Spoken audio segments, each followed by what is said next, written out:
Salut à tous. Tout d'abord, je voudrais m'excuser pour ce format de vidéo, mais malheureusement, quand j'avais fait la vidéo, je ne savais pas qu'en filmant avec mon téléphone à l'horizontale, que ça pouvait enregistrer de telle manière. Bon, malgré cette erreur de ma part, je vous souhaite un bon visionnage.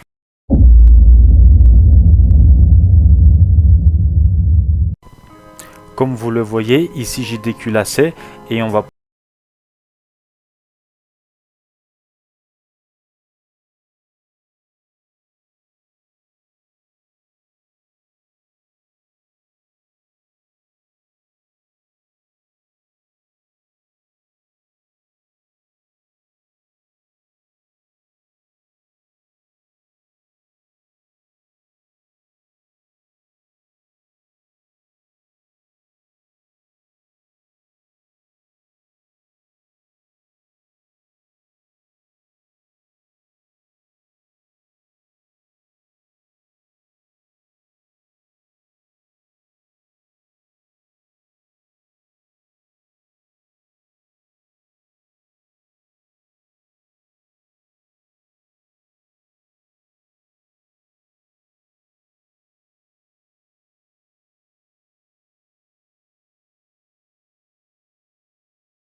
et votre plomb de joint, si vous voulez, en gros, ça fait ça. Ça s'étire. Donc, vous allez bouffer de la flotte, bouffer de l'huile par la même occasion. Donc, c'est comme si vous faites un joint de culasse, quoi, en gros. Donc, voilà. ARP. Si on compare l'ARP par rapport à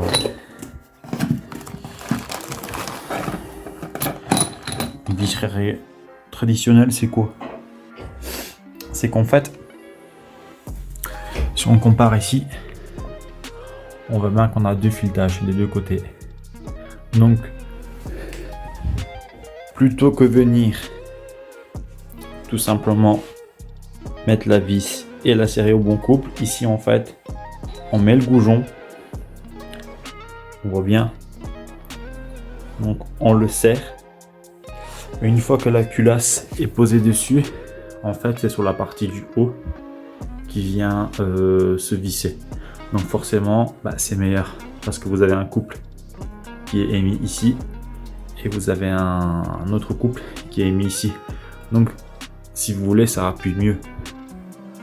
Donc c'est tout simplement ça. C'est pas que la vis en elle-même, elle est beaucoup plus renforcée qu'une visserie traditionnelle. Non, c'est juste au niveau de comment c'est fait, quoi, le goujon. C'est que vous avez les deux côtés, alors que là, c'est juste un côté simple. En gros, c'est ça. À ne pas oublier d'appliquer la graisse d'assemblage. Pourquoi appliquer la graisse d'assemblage? Très simple. C'est tout simplement en fait pour pas fausser le couple. Donc quand vous allez serrer votre clé dynamométrique, en fait si vous avez la moindre résistance ou quoi que ce soit, au niveau du filetage je parle, le couple il risque d'être faussé. Donc là si vous mettez la graisse, forcément vous n'avez pas moins de résistance, donc le couple il est bon. Donc voilà, cette petite et courte vidéo, donc l'explication entre les différences du piston du GE et du GTE, et également pourquoi mettre une visserie ARP. Dans la prochaine vidéo qui va sortir, on va monter les joints de queue de soupape et également roder les soupapes. Donc on va faire ceci ensemble. Bon, à bientôt les amis.